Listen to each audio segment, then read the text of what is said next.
성경 말씀은 신약 성경 마태복음 제1장 18절부터 25절까지의 말씀입니다.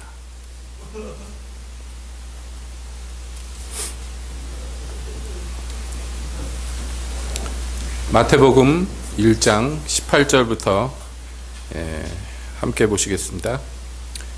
예수 그리스도의 나심은 이러하니라. 그 모친 마리아가 요셉과 정혼하고 동거하기 전에 성령으로 잉태된 것이 나타났더니 그 남편 요셉은 의로운 사람이라 저를 드러내지 아니하고 가만히 끊고자 하여 이 일을 생각할 때에 죄 사자가 현몽하여 가로되 다윗의 자손 요셉아 내 아내 마리아 데려오기를 무서워 말라.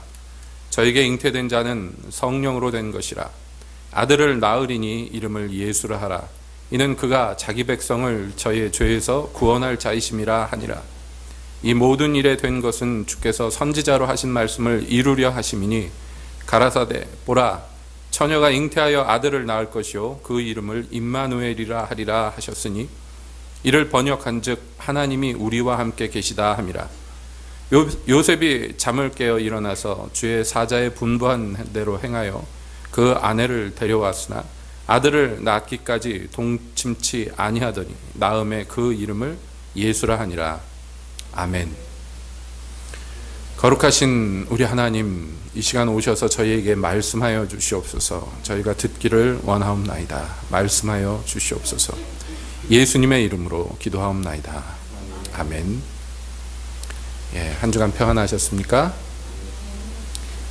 오늘은 주일이죠. 이제 성탄을 얼마 앞에 두고 우리가 이 땅에 예수님이 처음 오셨던 것을 기억하고 그 의미를 다시 한번 생각하는 그런 기간으로 삼고 있습니다. 그래서 오늘 우리는 마태복음 1장의 한 대목을 보았는데요. 이 성탄절 즈음에서 항상 빠지지 않고 꼭 보게 되는 성경 중에 한 부분인 줄로 압니다.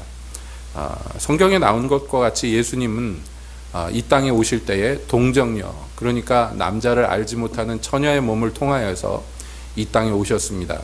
그 이유에 대해서 설명하자면 길고도 깁니다마는, 그러나 오늘 예수님이 이 땅에 오셨던 그 여러 가지 의미 중에서 오늘 우리가 더 주목하여 보고자 하는 것은 무엇이냐면 그렇게 온 것은 바로 말씀을 이루기 위하여 그렇게 오셨다 하는 것입니다. 말씀을 이루려고 오셨다. 이게 어떤 의미인가? 깊이 생각해 볼 필요가 있는데요. 성경은 특히 예수님이 이 땅에 오셔서 사람의 몸을 입고 이 땅에 오셔서 여러 가지 일들을 이루실 때 성경은요, 그 하신 일들은 성경의 전에 선지자들로 말미암아 이러이러하리라 말씀하신 것을 이루려 하십니다. 이렇게 종종 말합니다. 심지어는 예수님이 잡혀가실 때 말이죠. 베드로가 예수님을 잡으러 온 자들을 대적하려고 칼을 뽑아 들고서 대제사장 종의 귀를 쳐가지고 귀를 떨어뜨렸어요. 예수님이 그것을 만류하면서 말씀합니다. 내가 지금이라도 12영이나 더 되는 12사단이나 더 넘는 큰 군대 천사들을 데려다가 이거 진멸할 수 있다는 거예요. 그렇게 할 수 있는 능력이 없는 줄 아느냐. 그러나 그렇게 하면 이 일이 이루어지리라 말씀하신 하나님의 말씀이 어떻게 이루어지겠느냐, 이렇게 말씀합니다. 그러니까 예수님이 무기력하게 보이도록 무력하게 붙들려 가시고, 그리고 고초를 겪으시고 십자가에 못 박히신 그 모든 일들의 저변에 깔려 있는 건 뭐냐 하면 그 모든 것들을 거절하고 그렇게 자기를 핍박하고 죽이려는 자들을 얼마든지 진멸할 수 있는 능력과 권리가 있음에도 불구하고 예수님이 목적하신 것은 무엇이냐면 이 땅에서 자기가 하나님의 말씀을 이루겠다는 것이에요. 이게 끊이지 않고 꺾이지 않고 지속적으로 보여주신 예수님의 의지입니다. 그렇다면 예수님은 왜 그렇게 하나님의 말씀을 자기 삶 속에서 이루기를 그렇게 원하셨을까요? 우리가 구약 성경을 보다가 깜짝깜짝 놀라는 대목들이 있는데 구약의 많은 부분들이 너무나 예수님의 행적을 자세하게 기록하고 있다는 거예요. 물론 복음서에서도 예수님의 이런 일들은 구약의 이런 일들을 이루려고 한 것이다 라는 설명이 있지만은 그렇게 설명하지 않은 대목에서도 너무나 많이 구약 성경에 선지자들의 입을 통하여서 나타난 바가 예수님께로부터 어떻게 이루어지는 걸 보면 우리는 놀라지 않을 수가 없습니다. 그래서 과연 예수님이 하신 일 중에서 작정되지 않은 일이 무엇이 있을까 생각해 볼 수밖에 없는 것이에요. 그러면 왜 하나님은 이렇게 철두철미하게 그 말씀대로 예수님의 삶이 이루어지도록 만드셨을까? 오늘 우리는 예수님의 탄생에 관련된 이야기를 보면서도 이 탄생에 대해서 성경의 저자가 이야기하는 것을 우리는 보게 됩니다. 그 저자의 입을 통해서 이제 요셉의 꿈에 나타난 천사가 말합니다. 이렇게 된 것은 선지자 이사야로 말미암아 이렇게 될 것이다 라고 얘기했던 것을 성취하는 것이다 라고 설명하는 것. 그 대목을 봅니다. 천사가 친히 설명해줘요. 보라, 처녀가 잉태하여 아들을 낳을 것이요 그 이름을 임마누엘이라 하리라 라고 약속했던 것이 지금 이루어지는 것이다. 요셉에게 설명해 줍니다. 그 요셉이 이 설명을 듣고 아하, 그래서 마리아가 잉태됐구나 하고 이해하고 마리아를 자기 아내로 삼는 거예요. 율법대로 하자면 마리아는 결혼하고 이 정혼자가 있음에도 불구하고 문란한 생활을 하다가 임신한, 그래서 돌에 맞아 죽는 것이 마땅한 그런 처자입니다. 그런데 요셉은 오늘 성경에 나온 대로 의로운 사람이라서 그냥 놔두면은 죽는 거예요, 마리아는. 그러니까 이 사실을, 임신한 사실을 밝히지 않고 가만히 은밀한 중에 이제 그 정혼을 파혼하려고 했던 것이에요. 그것을 마음에 품고, 왜냐하면 마리아가 잘못했지만 마리아가 죽는 것을 원하지 않았기 때문입니다. 그래서 그렇게 이 결혼을 이제 파혼하고 마리아는 마리아대로, 자기는 자기대로 살면 마리아가 물론 애 낳고 살기가 고달플 것이지만은 당장에 죽는 것은 아니잖아요. 그렇게 하려고 했어요. 근데 천사가 나타나서 설명합니다. 이것은 마리아가 문란한 생활을 해서 임신한 게 아니고 성경에 선지자의 입으로 약속된 것이 지금 이루어진 것이다. 요셉에게 설명을 하는 거예요. 그러니까 여기에서 우리는 왜 하나님은 이런 식의 계획을 세우시고 왜 이렇게 실행하셨는가? 예수님을 왜 이 땅에 주시는 방법에도 왜 이렇게 하나하나 다 계획을 세우고 그 계획을 선지자들로 공포하고 그 공포된 대로 이루어지게 하시는가? 그것을 생각하지 않을 수가 없다는 것입니다. 먼저 할 것은요, 이제 아들을 낳을 것을 얘기합니다. 성령으로 말미암아 잉태된 것인데 아들을 낳을 것인데 이름을 예수라 하라. 이 천사가 요셉에게 한 말이에요. 그래서 그 말대로 아들을 낳았는데 이름을 예수라 했다. 여기에 예수라 하라, 이것도 사실은 어떻게 보면 구약의 예언의 성취입니다. 예수라는 이 이름은 구약 성경으로 가면요, 이게 여호수아와 똑같은 말이에요. 발음만 달라졌을 뿐이에요. 구약에 나오는 여호수아가 신약에 오면 발음이 예수로 바뀌는 거예요. 예슈아죠. 예슈아. 비슷합니다. 그래서 여호수아와 호세아와 예슈아는 같은 단어예요. 그러니까 예수님의 이름도 사실은 그 오실 예수님이 어떤 분인가를 설명하기 위해서 구약에 이미 등장했어요. 여러분, 여호수아가 몇 명 나옵니다만 구약 성경에 제일 유명한 여호수아가 누굽니까? 가나안 땅에 이스라엘 백성들을 데리고 들어갔던 모세의 종자 노릇을 했던 여호수아죠. 이 여호수아는 말하자면 뭐냐 하면 오실 메시아에 대한 모형 중에 하나예요.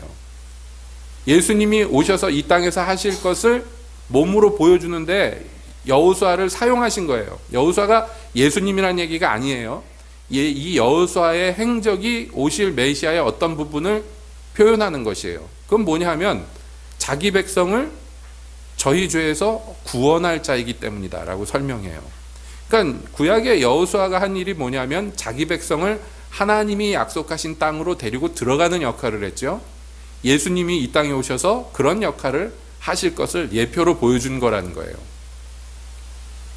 자, 그러면 여호수아는 또는 이 예수라는 이름은 무슨 뜻이냐? 단어 뜻만 보면 이렇습니다. 여호와 그는 구원이시다 라는 뜻입니다.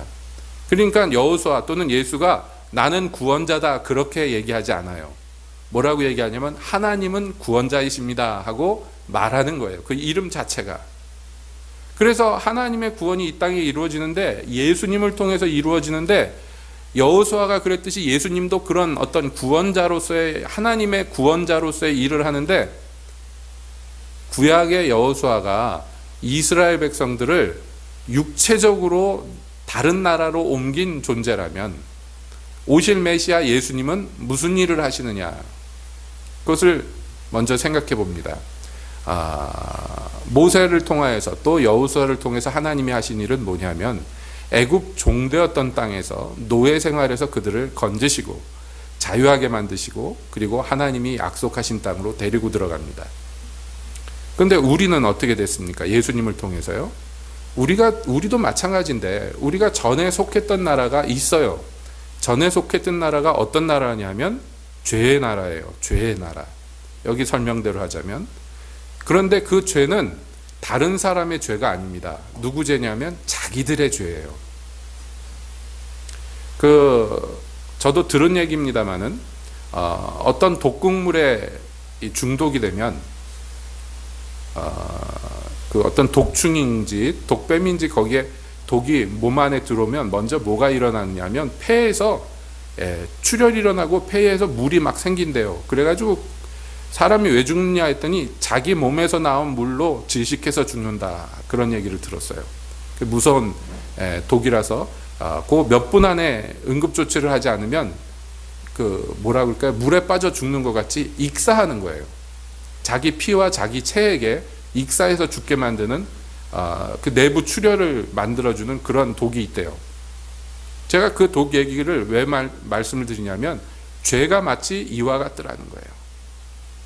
우리가 이 죄라는 것에 대해서 깊이 생각하고 정말로 철저하게 느껴봐야 될 것인데, 이 죄는요, 다른 사람의 죄와 상관없이 자기들의 죄라는 것은 뭐냐면 그 죄에 빠져서 죽게 만드는, 내게서 나왔지만 그것이 나를 죽게 만드는 아주 굉장히 악독한 독이나 마찬가지라는 거예요. 근데 이게 다른 방법으로는 살 길이 없는 거예요. 이 독이 이미 우리가 태어날 때부터 가지고 태어난 독이에요. 얼마 전에 신문 기사에서 봤는데, 아시다시피 중국에는 빈부지 격차가 굉장히 심하잖아요. 그래서 가난한 시골에서 사람들이 농사만 져서 먹고 살기가 힘드니까 뭘 하느냐면 매혈을 한대요. 그래서 정기적으로 피를 판다고 그러더라고요, 동네 사람들이. 우리나라도 옛날에 가난한 사람들 병원 가가지고 피 팔고 그랬었어요. 기억나시는지 모르겠는데 그렇게 했대요. 그러다가 어느 날 보니까요, 온 마을 사람들이 다 에이즈에 걸려버렸어요. 피를 파는데 이게 주사 바늘을 한 번만 써야 되잖아요, 피 뽑는데. 그런데 이거를 막 그냥 계속 쓴 거예요, 여러 번. 그러면서 에이즈가 퍼져가지고 온 동네 사람들이 에이즈가 걸려가지고요. 그런 동네가 한두 동네가 아니래요. 중국에서 에이즈 걸려서 죽는 사람이 몇 명인지 통계가 안 나온대요, 지금. 시골에서 일어나는 일들은 통계를 잘 안 내죠. 그런데 문제는 뭐냐면, 에이즈가 걸린 줄 모르고 사람들이 그냥 산 거예요. 쭉. 왜 이렇게 아프지? 왜 이렇게 사람들이 자꾸 죽지? 모르는 거예요, 병명 나올 때까지. 그러다 보니까요, 태어나는 아이들이 다 에이즈가 걸려서 태어나요. 어떤 동네를 보여주는데. 여러분, 아프리카에서도 이런 에이즈가 한참 유행할 때 이런 일들이 너무 많이 일어났어요. 여러분 생각해 보세요. 그 아이들은 무슨 죄입니까? 어른들은 그렇다 치더라도 아이들은요, 그냥 태어났는데 에이즈 보균자로 태어난 거예요. 그래가지고 이 아이들이 그냥 시름시름 앓다가 막 죽어가는데요, 어른들보다 면역력이 낮으니까 유아 사망률, 또 어린이 사망률이 너무 높은 거예요. 죄가 이와 같다는 거예요. 보균자로 태어나는 거예요. 이 독은, 이 병균은 나를 안에서부터 몰락시키고 내가 그 죄에 빠져서 익사하게 만드는, 어디 외부에서 주입된 것이 아니라 내 안에서 만들어지고 그저 있는, 원래부터 있는 거예요. 여러분, 이것은 현대식으로 얘기하면 유전병과 같아서 이건 빠져나갈 구멍이 없는 거예요. 우리가 잘 아는 저 작곡가 베토벤, 저도 얘기만 들었습니다만은 베토벤이 귀가 먹은 게 매독 때문에 먹었다. 그런 얘기가 있어요. 그 왜냐 했더니 그 당시에 유럽에 굉장히 이 매독이 성병이죠. 만연했는데 그래서 복균자로 태어난 거예요. 그래가지고 그렇게 살다가 나이가 드니까 이제 여기저기 그 병이 공격해가지고 사람이 여기저기 고장나서 결국엔 그렇게 죽었다. 여러분, 이게 하나님이 세상을 보시는 관점이에요. 하나님이 이 세상을 보시는데 어떻게 하나님의 눈에 보이느냐 하면 이 땅에 태어나는 모든 인간들이 다 이런 보균자로 태어나는 거예요. 병을 갖고 태어나요. 그런데 어떤 병입니까? 죄라는 병이에요. 그런데 그 죄가요, 다 자기 죄예요. 남들이 억지로 주입한 죄가 아니라 제 안에서 원래부터 있었고 그 안에서 계속해서 온몸을 돌아다니면서 온몸을 공격해서 죽이는 그 악독한 균처럼 그렇게 역사하는 거예요. 하나님이 보시는 것이 이 세상을 보시는 관점이 그러했단 말이에요. 그럼 어떻게 하겠습니까? 이 상황을요. 자기 힘으로는 여기에서 벗어날 길이 없어요. 그렇게 태어나서 그렇게 살다가 그렇게 죽는 거예요. 죄로 말미암아. 그래서 하나님은요, 이 인간들을 자기의 죄에서 살려주기를 원하셨어요. 그래서 계획을 세우셨어요. 계획을 세우시고 그 계획대로 인간 구원을 차곡차곡 이루어 가시는데요. 여기에서 중요한 게 뭐냐면 하나님이 계획을 세우셨을 때 이 계획은 반드시 이루어져야 되는 계획이에요. 여러분, 우리도 이렇게 저렇게 계획을 세우죠. 제가 들은 말 중에 재밌는 말이 있어요. 예전에 그 권투 선수였던 마이크 타이슨이 한 말이 있죠. 사람은 제각기 누구든지 계획을 세운다. 나한테 처맞기 전까지 이런 얘기를 했어요.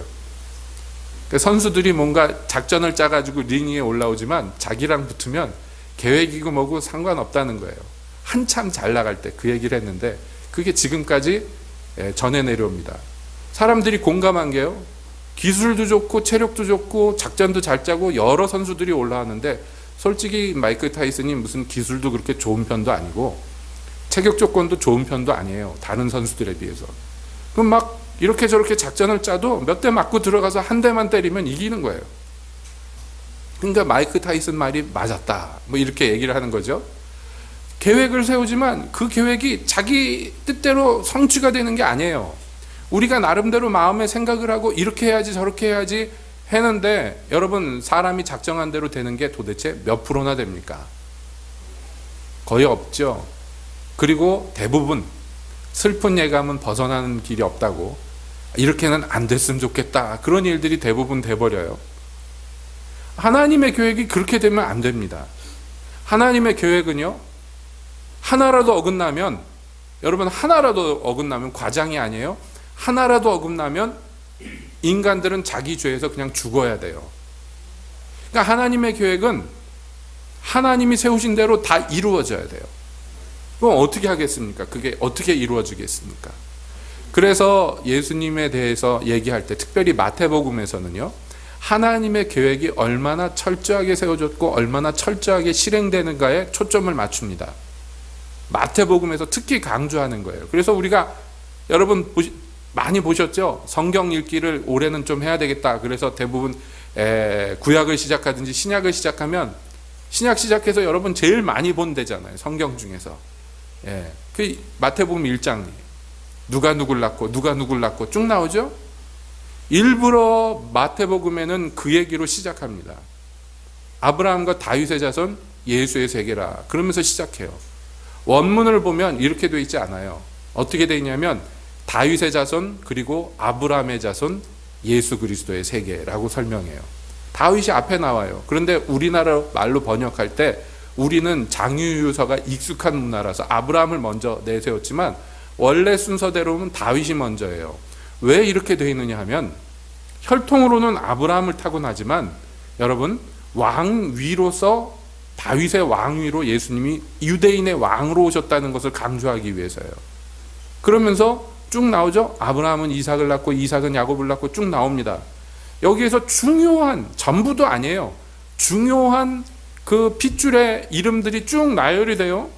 쭉 나열이 되는데 생각컨대 이 중에 한 사람이라도 삐걱했으면 예수님이 이 땅에 못 오는 판이란 말이에요. 하나님이 아브라함에게 말씀하셨어요.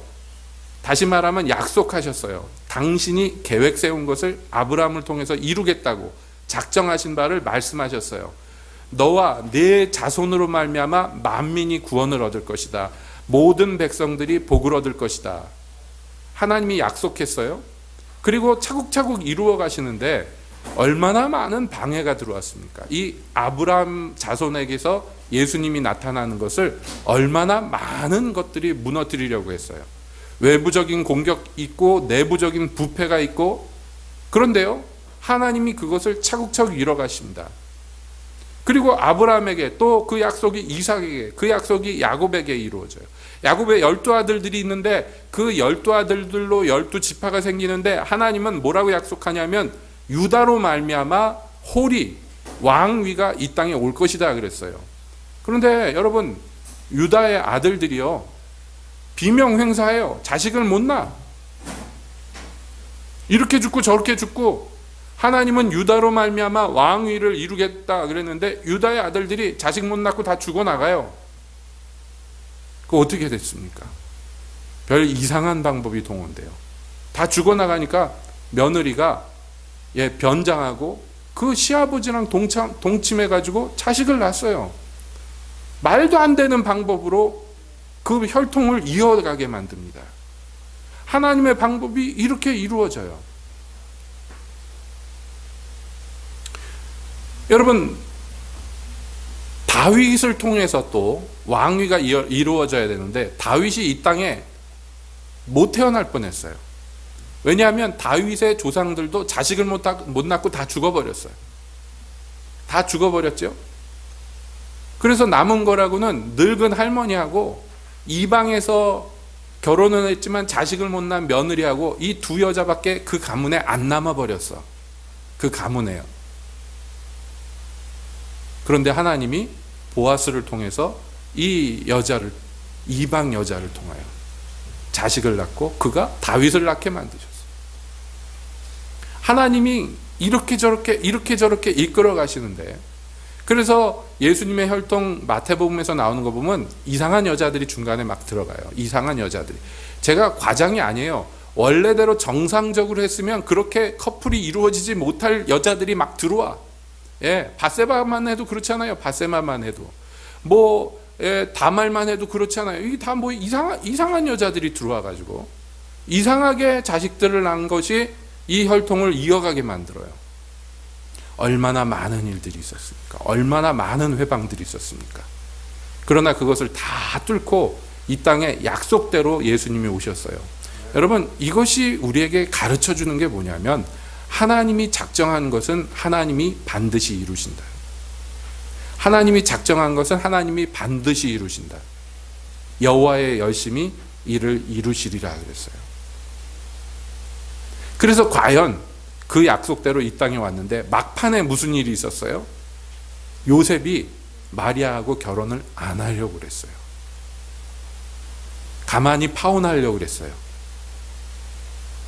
이것도 마지막 난관처럼 보이죠? 아닙니다. 또 난관이 있었어요. 예수님이 이렇게 저렇게 해서 이 땅에 태어났는데 그 당시 그 나라를 다스리던 왕이 죽이려고 했어요. 예수님을. 나자마자. 우리가 앞서서 계시록의 이 장면을 봅니다. 여자가 아이를 낳으려고 고통하는데 붉은 용이요 그 앞에 노리고 서서 아이를 낳으면 잡아먹으려고 하고 입을 벌리고 있어요. 이게 이 상황이에요. 이 상황. 영적인 세계에서 일어나는 일. 사단이 어떻게든지 이 아들이 이 땅에 못 오게 하려고, 이스라엘을 거꾸로 틀리려고 얼마나 많이 시험에 넘어가게 하고, 얼마나 많이 공격을 받게 하고, 얼마나 많이 자기들의 죄 때문에 이 계획이 무산되게 만들려고, 아담 이래로 인간들을 어떻게든지 꺾으려고요.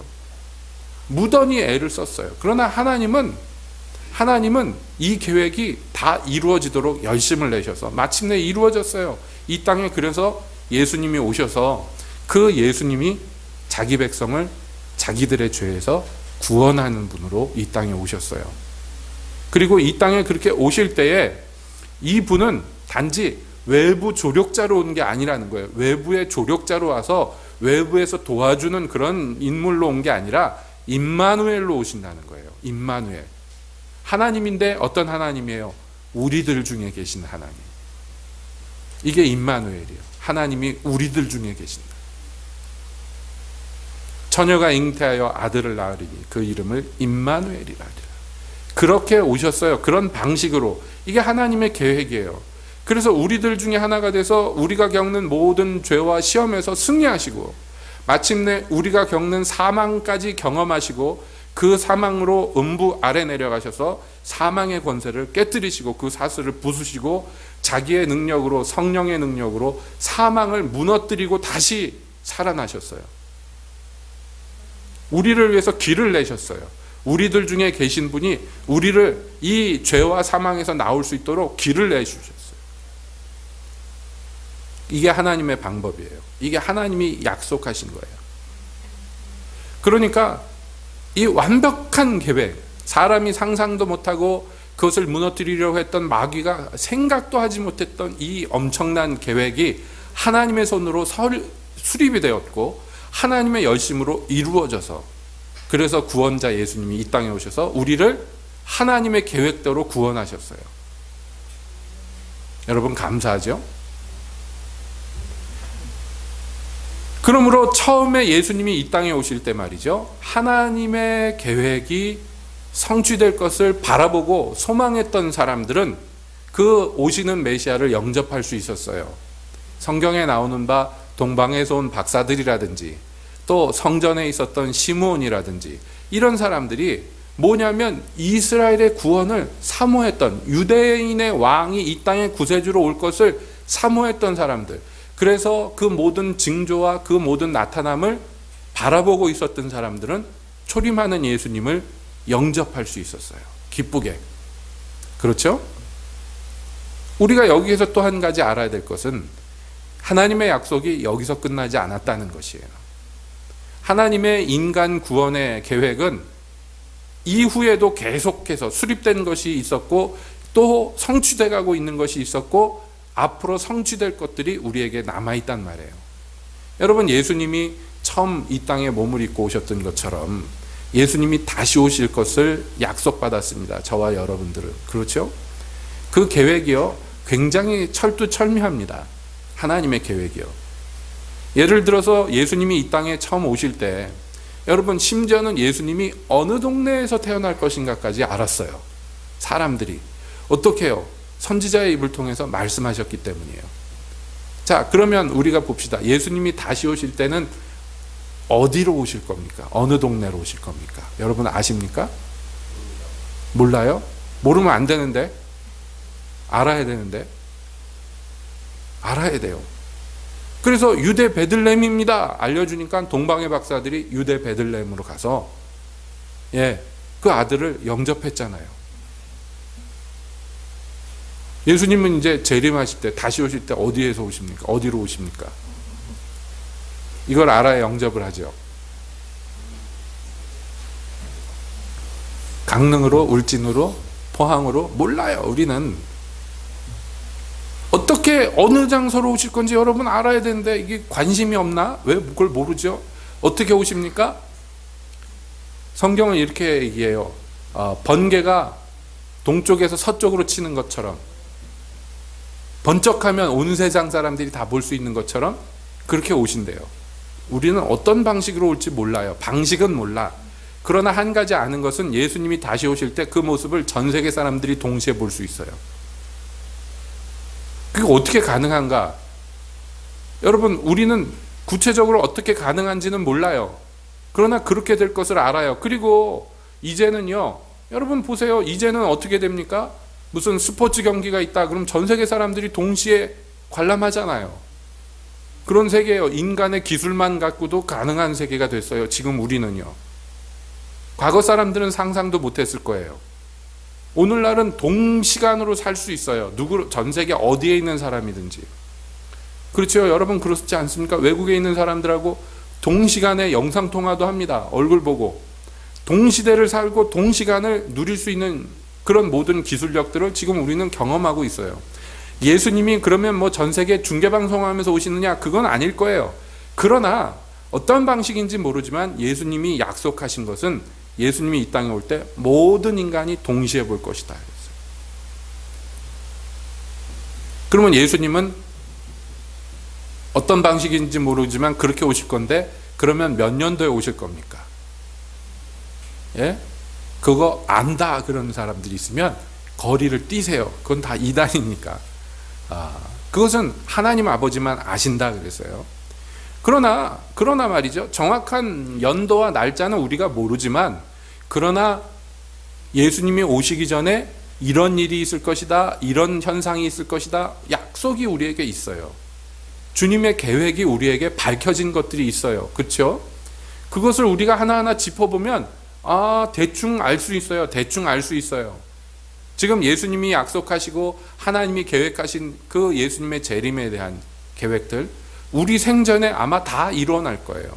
저와 여러분들이 살아있을 때 최소한 우리가 죽기 전에는 이루어지고 늦는다 할지라도 우리 자녀 세대에는 아마 상원이 살아있을 때는 분명히 이루어질 거예요.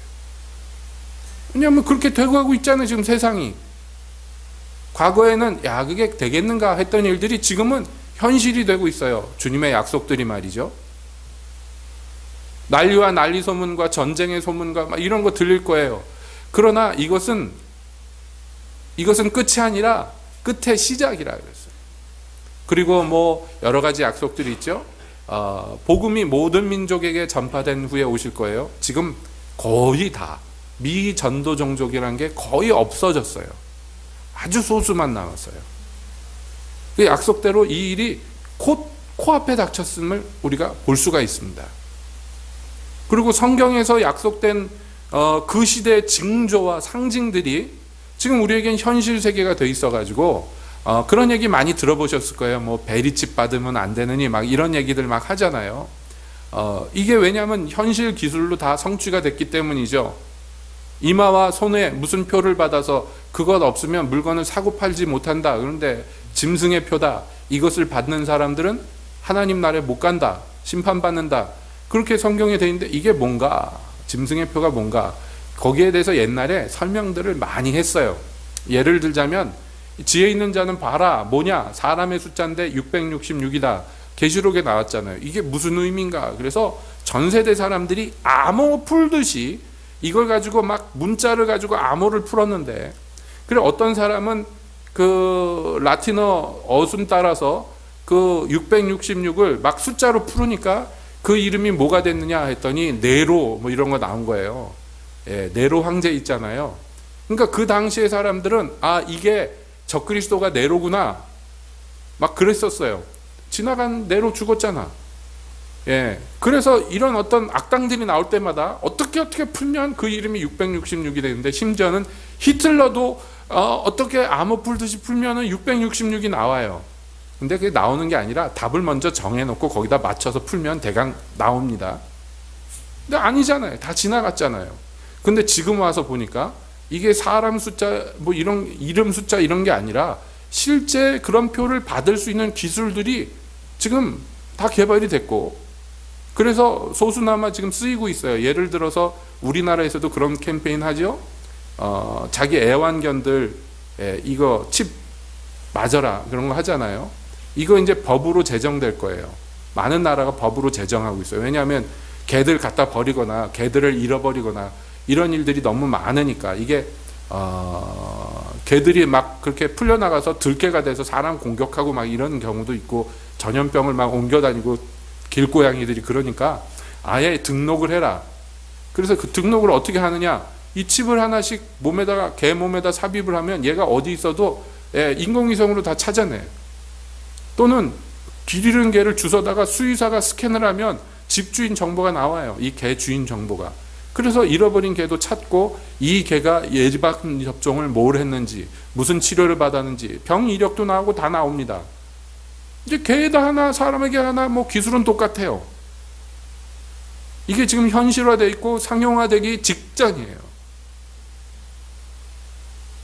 이런 얘기를 하려면 막 굉장히 많죠. 한두 끝도 없어요. 그런데 이런 시대에 여러분, 우리가 가져야 될 것은 뭐냐면, 예수님이 처음에 이 땅에 올 때 그것을 간절히 바라고 사모했던 사람들에게만 예수님이 축복이 됐어요.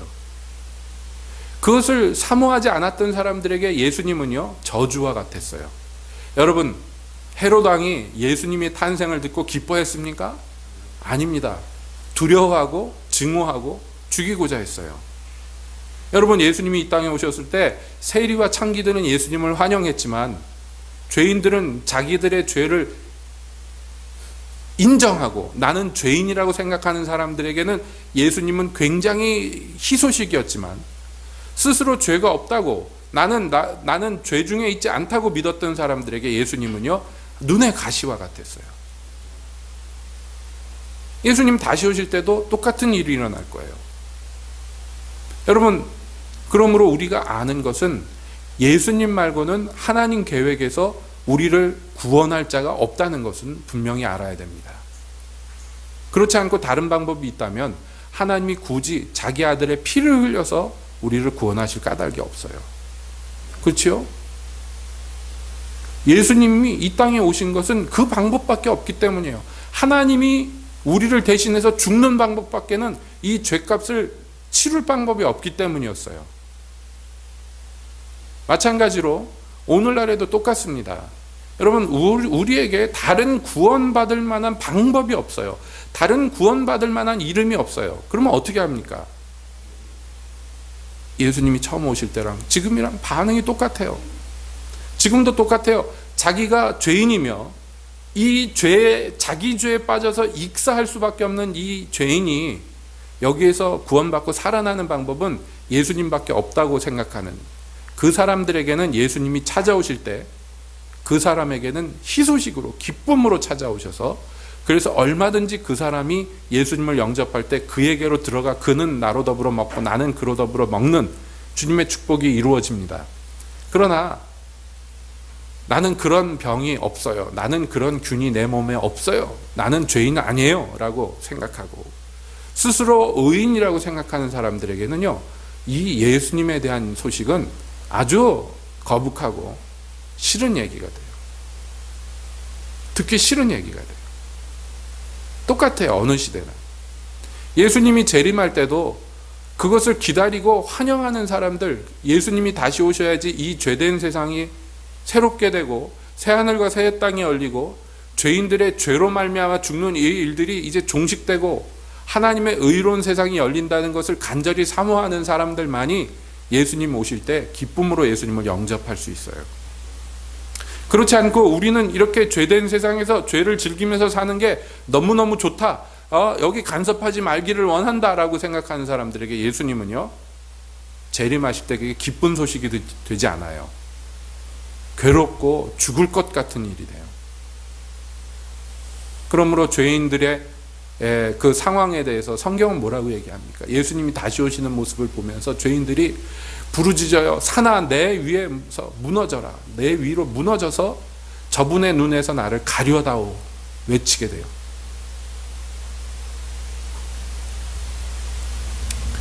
여러분,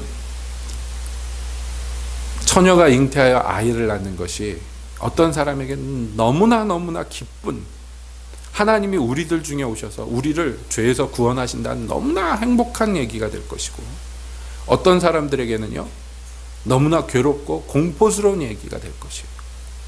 그랬었어요, 옛날에. 오늘날도 똑같습니다. 우리가 성탄을 앞에 두고 제가 가면히 여러분에게 말씀드립니다. 여러분들 중에서 아직도 이 예수님이 구원자로서 내 안에 계시지 않다고 느껴지시는 분들은 말이 어려운가요? 예수님을 나의 구원자로 인정하고 받아들이지 못하신 분들은 지금 빨리 마음을 바꿔먹고 나를 내 죄에서 구원하실 예수님, 그분을 환영해 주십시오. 그분이 와서 내 인생을 차지하고 내 인생의 주인이 되시고 내 몸과 영혼을 다스리시기를 사모하시면서 내 마음의 왕좌를 그분께 내어드리십시오. 그 사람들만이 여호와 그는 구원이시다 하는 축복을 누릴 수 있을 것입니다. 그 사람들만이 다시 오시는 예수님 앞에서 기쁨으로 노래하고 춤추며 신랑을 맞이하는 신부처럼 기뻐할 수 있을 것입니다. 그렇지 않고 나는 내게 무슨 죄가 있는지 잘 모른다. 맨날 교회 오면 너는 죄인이다 죄인이다 그러는데 나는 뭐가 죄인인지 모르겠고 나 정도면 괜찮은 거 아닌가? 나보다 나쁜 놈들이 이렇게 많은데 라고 생각하시는 분들은 마음을 빨리 고쳐먹으세요. 여러분이 이 세상에서 가장 최악의 죄인이에요. 내가 그런 존재예요. 가장 절망적이고 뿐만 아니라 나는 이미 구원받았으니까 나는 이미 하나님의 자녀니까 이렇게 믿으시는 분들이 있다면 특별히 늘 그래야 되겠지만 이 성탄을 앞에 두고 다시 한번 내가 정말 주님을 기뻐하는가. 성탄절이 기쁨의 절기잖아요. 예수님이 이 땅에 오신 게 기쁜 일이어야 되잖아요. 내가 과연 예수님을 현재 지금 기뻐하고 즐거워하고 그분과 함께 있는 것을 아주 행복해하고 있는가. 그렇지 않으면 아련한 추억으로 옛날에 내가 그랬지 그런 것으로만 남아있는가. 마음을 두근두근 하면서 여러분 기억나십니까? 여러분 어렸을 때 산타크로스 할아버지가 오늘 밤에 올 건가 안 올 건가 눈을 부릅뜨고 내가 지켜보리라 그래놓고 꼬박꼬박 졸다가 그냥 아침에 보니까 머리맡에 양말에 선물 들어있는 거 보고 아이고 오늘도 자는 틈에 왔다 갔구나 이랬을 때 여러분 두근두근 했던 것 기억나시죠? 예? 제가 이 얘기하니까 딴짓하던 나라가 눈이 동그래서 쳐다보는데 굳이 예. 그래서 사실을 얘기를 못하겠네. 제 얼굴을 보니까. 여러분 최소한 산타크로스를 기다리는 것보다는 예수님을 더 즐거워하고 행복해야 돼요. 우리가 어렸을 때 산타크로스를 그렇게 고대했던 것처럼 아니 그보다 비교할 수 없이 예수님을 고대하면서 매일을 살아야 돼요. 예수님이 우리를 그렇게 사모하시면서 생각해 보세요. 천국에서 내가 빨리 땅에 내려가서 저것들을 구원해야 되는데 얼마나 두근두근 사모하시다가 이 땅에 오셨겠어요. 지금도 얼마나 사모하고 계시겠어요. 천국에서 내가 빨리 재림해야지 쟤네들을 이제 완전하게 할 텐데 그러면서 아버지의 날을 기다리고 계실 거 아니에요? 여러분 우리도 그렇게 예수님을 두근두근 하면서 행복한 마음으로 사모해야 돼요. 성탄절에만 그래야 되는 건 아니지만 특별히 성탄절에는 더더욱 그 의미를 생각하면서 그래서 예수님은 나하고 굉장히 친한 나하고 아주 즐거운 시간을 보내시는 나와 너무 가까이 계시는 분이라고 항상 고백할 수 있어야 돼요. 그래서 작년 성탄절보다는 올해 성탄절에 나는 예수님하고 더 가까워졌어. 내년에는 아마 지금보다 더 가까워질 거야 라고 고백할 수 있는 그런 복된 인생들이 돼야 되지 않겠습니까? 예수님은 우리에게 그런 대우를 받으시기에 충분하신 분이에요. 그렇게 주님의 이 구원 계획에 저와 여러분들이 다 같이 동참하고 그 덕을 충분히 입을 수 있는 그런 복된 백성들 되시기를 예수님의 이름으로 축복드립니다. 기도합시다.